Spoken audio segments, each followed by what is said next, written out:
E eu escolhi um texto para pregar nesse momento, e é o versículo mais mencionado na igreja.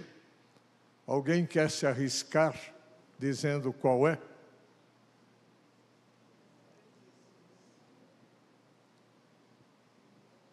Não ouvi nenhum. Hã?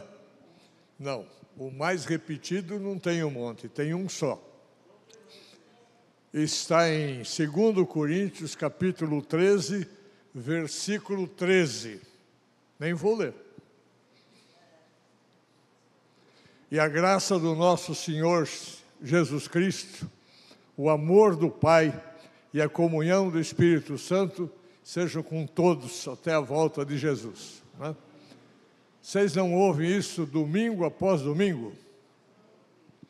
A outra coisa que eu queria fazer antes de pregar é dizer o seguinte: por que você veio à igreja hoje? Por que você vem à igreja? Se você me responder que vem para adorar a Deus, acerta. Nós comparecemos à igreja para adorar a Deus. Mas não vamos embora depois do louvor. Nós continuamos mais.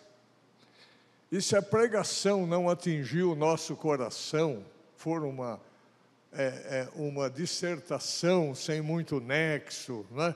E a gente pode passar pela cabeça, mas não sente no coração, a gente vai embora não se sentindo abençoado. Então você veio também para buscar uma bênção. E eu não entendo porque tem gente que vai embora nessa bênção. Né? Se vem também para buscar a bênção, embora antes. E uma outra coisa interessante, quando nós vamos envelhecendo, nós pastores, vamos deixando de pregar, vamos nos distanciando. E por essa razão, quando nós vamos pregar, nós descontamos, falamos muito. E vivi uma experiência lá na terceira igreja, fui pastor 23 anos lá em São Paulo dessa igreja, tenho o privilégio de ser pastor emérito, e convivi com o pastor emérito da época, o único pastor que a igreja teve durante 46 anos. E ele ficava querendo pregar, né? Só que ele comparecia somente no culto da manhã. E o culto da manhã tinha hora para começar e hora para terminar, porque depois tinha escola bíblica dominical. Então, eu havia sido chamado a atenção no conselho por colocá-lo para pregar, porque ele invadia o horário da escola dominical. E aí ele falou: eu estou aí, eu sei que o Álvaro não está bem, você vai pregar de manhã à noite, eu posso pregar agora? Eu falei: então, doutor Sete, por favor, seja breve, né? O senhor tem 30 minutos para pregar. Aí ele começou, Reverendo Mário falou que eu tenho só 30 minutos, mas eu sou igual aquele relógio, era um relógio parado, né? Eu não tenho hora para acabar. Aí tomei um outro pito do conselho, né? Então, a gente começou a colocar só para fazer oração. Como ele não pregava, a oração, alguém cronometrou um dia, chegou a 17, 18 minutos. E ainda na oração ele dizia: meus prezados irmãos. Aí nem oração mais, só a bênção. Só a bênção. Um pastor jubilado aqui em Itapetininga, surdo, era chamado só para impetrar a bênção. O pessoal ia lá, pegava, alçava as mãos e impetrava a bênção.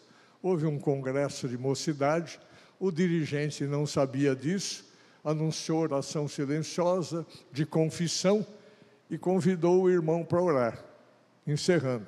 Ele não ouvia bem, chegou lá, estendeu as mãos e impetrou a bênção.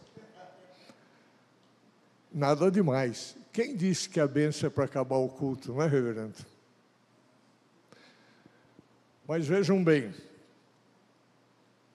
como é preciosa essa bênção.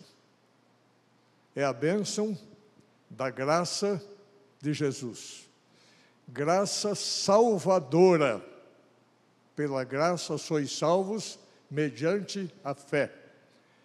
graça santificadora, que nos conduz na caminhada, e nós sobrevivemos somente pela graça de Jesus. Fomos salvos, separados e somos guardados por essa graça. A graça restauradora. Paulo fala sobre a graça em muitos textos e ele menciona graça sobre graça, graça multiplicada. O apóstolo Pedro trata a graça como a multiforme graça de Deus, uma graça distribuída sobre várias formas. E é a graça que nos garantiu a salvação, é a graça que nos sustenta. Eu quero a plenitude da bênção na graça de Jesus. Eu busco essa bênção. Eu quero essa bênção. Amor do Pai. Não há outro versículo na Bíblia que mostra o que é esse amor e a grandiosidade desse amor, a não ser João 3,16. Deus amou o mundo de tal maneira, chegou ao ponto de entregar o próprio Filho para morrer em favor. E Deus provou o seu amor para conosco pelo fato de Jesus haver morrido por nós, sendo nós ainda pecadores. É um amor incondicional. É um amor que nós não podemos medir a sua profundidade, a sua extensão, a sua largura. Não há como avaliar a imensidão desse amor de Deus. Eu quero o amor do Pai. Qual é o filho que não quer viver sentindo o amor do Pai? E como é doce e gostoso sentir que Deus nos ama. Deus nos ama a tal ponto que nos concedeu a graça que há em Jesus, mas que nos concede também a misericórdia. E os irmãos sabem disso, que graça é uma dádiva imerecida. E a misericórdia é o contrário da graça. Deus não nos dá aquilo que merecíamos, que era o castigo pelo pecado.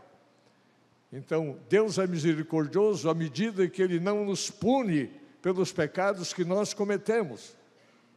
E é mais ainda, seu amor é tão grande que Ele providenciou uma forma de nós estarmos livres dessa punição em Cristo Jesus. É a extensão da graça. Viver pela graça, debaixo do amor do Pai, é a bênção que eu quero para a minha vida. Mas, meus irmãos, às vezes eu fico pensando nas bobagens que eu já cometi. E eu vou confessar aqui uma delas.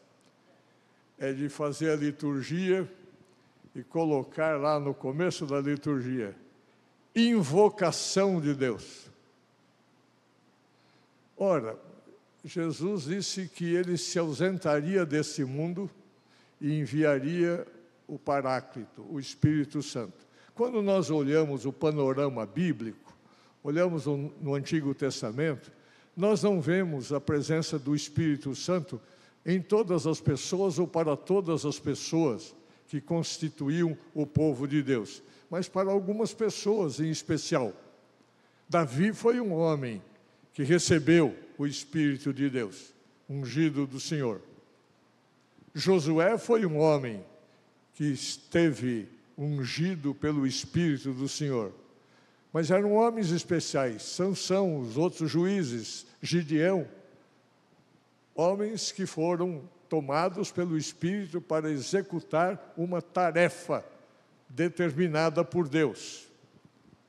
Agora, depois que Cristo cumpriu o seu sacrifício, Ele disse que Ele enviaria o Espírito Santo, que o mundo não pode receber porque não o vê e não o conhece, mas vós o conheceis.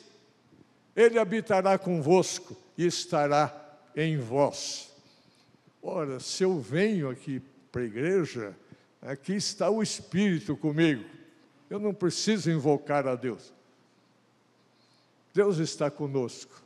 A gente caminha, Ele vem conosco.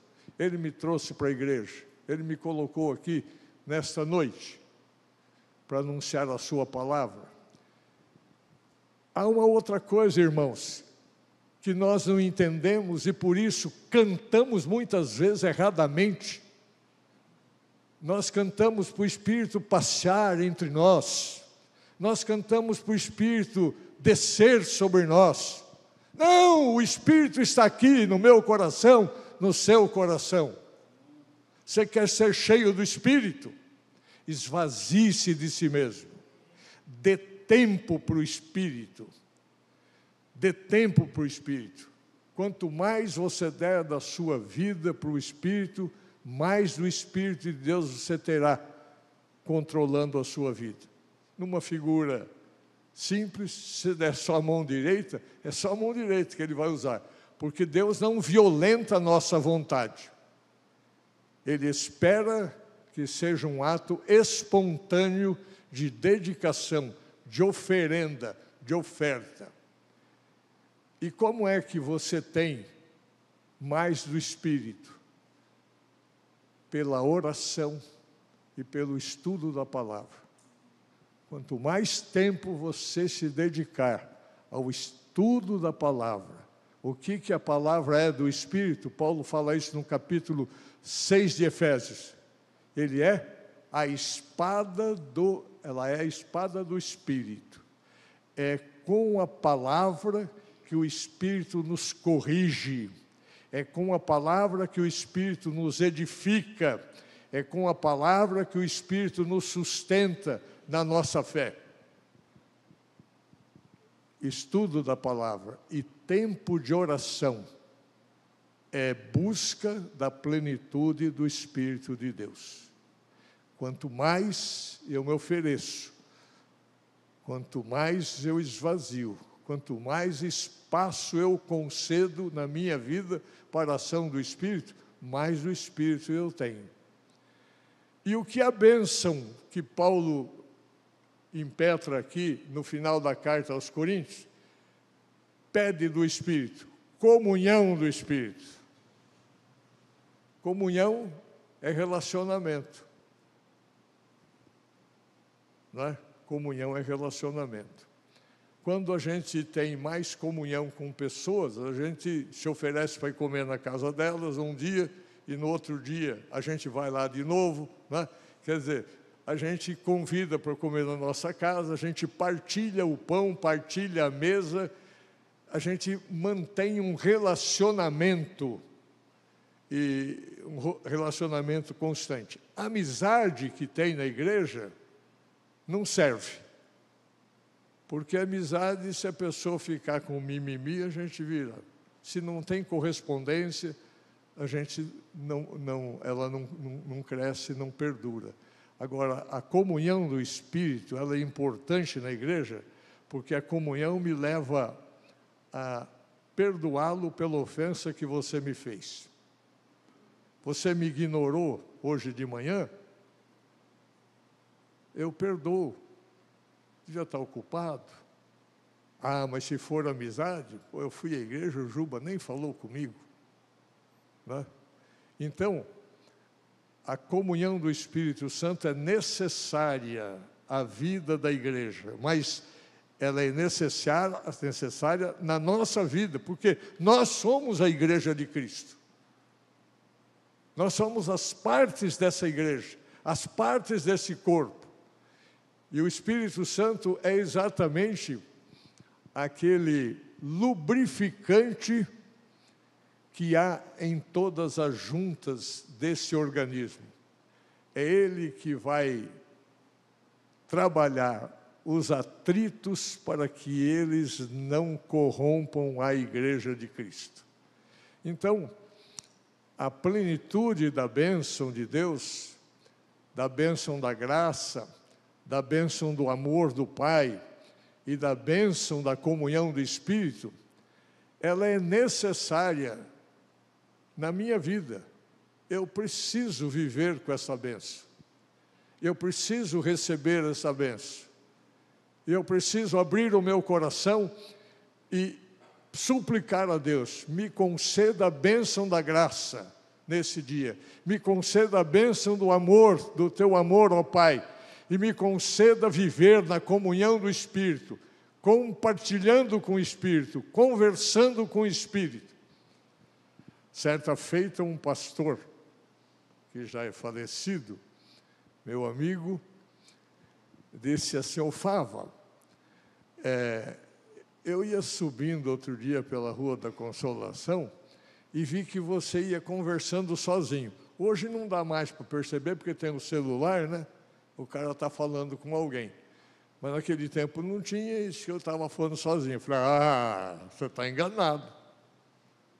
É que você não viu quem ia comigo, eu estava conversando. Não, você estava sozinho. Não, eu não converso sozinho, reverendo Gerson. Não, se pergunta, vou conversar, chamar a Tula, que é a esposa dele. Você estava sozinho, você ia conversando sozinho. Eu falei: não, rapaz, eu estava conversando com Deus. Eu ando conversando com o Espírito, que habita o meu coração. Eu reclamo para Ele, quando eu estou com pressa e o trânsito não anda.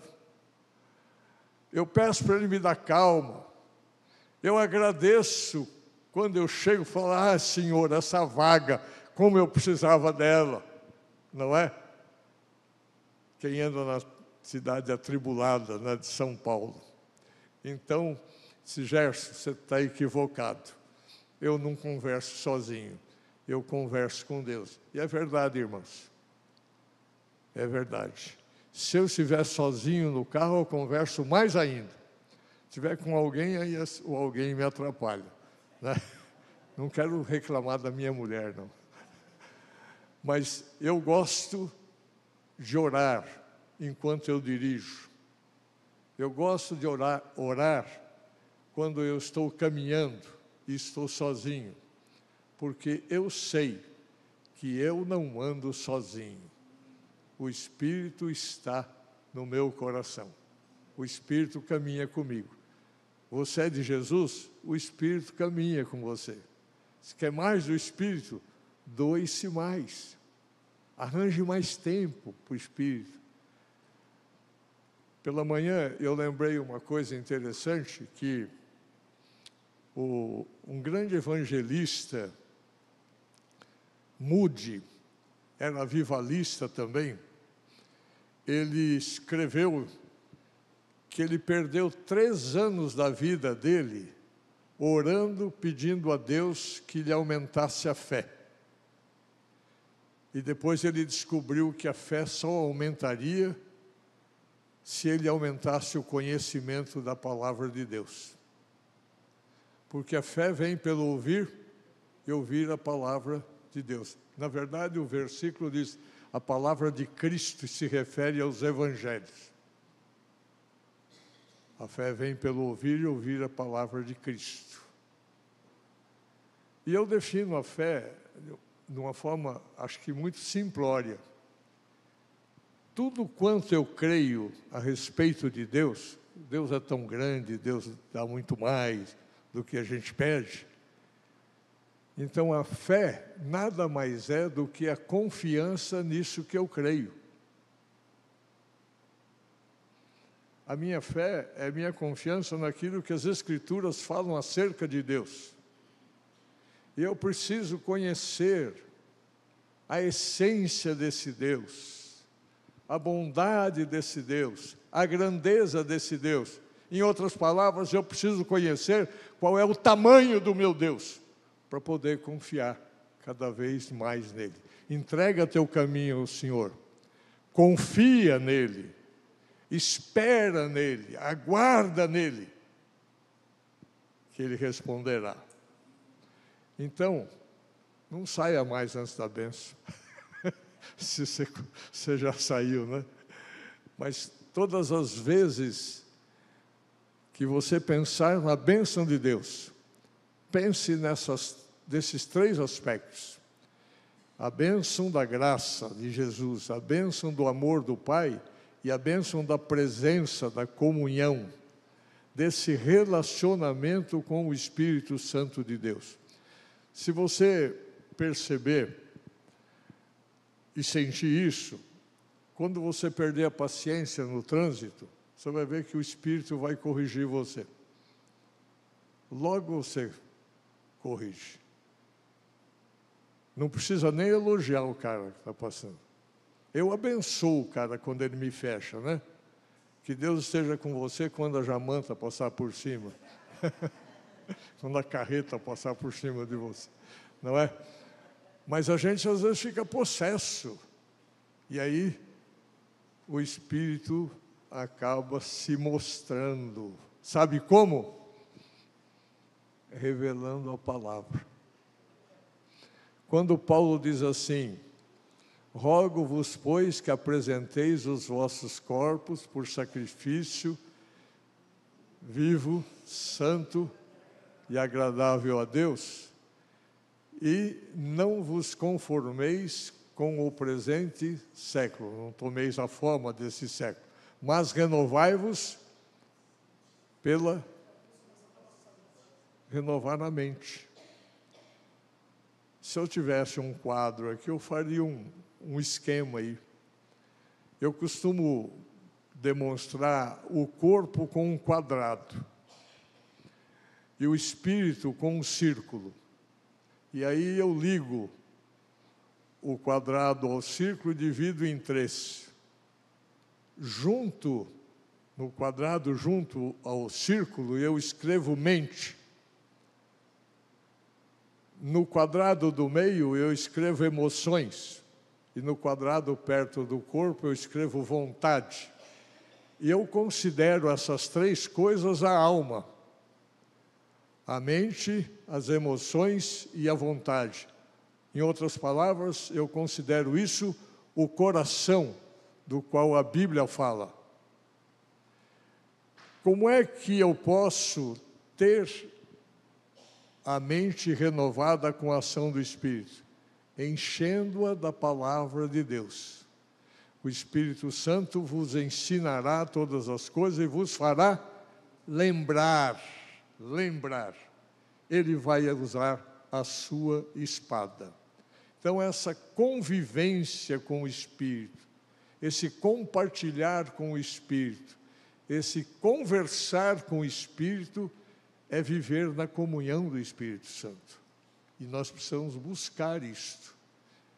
Né? A bênção é plena quando há a graça, quando há o amor e quando há a comunhão do Espírito. Que o Deus eterno, Deus Pai, Deus Filho, Deus Espírito Santo, abençoe todos vocês com esta bênção. Com a bênção da graça, com a bênção do amor e com a bênção da comunhão. Para que vocês vivam na intensidade da fé.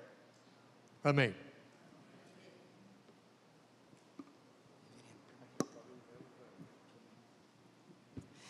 Gostaria de chamar o nosso presbítero Marcelo aqui à frente, por favor.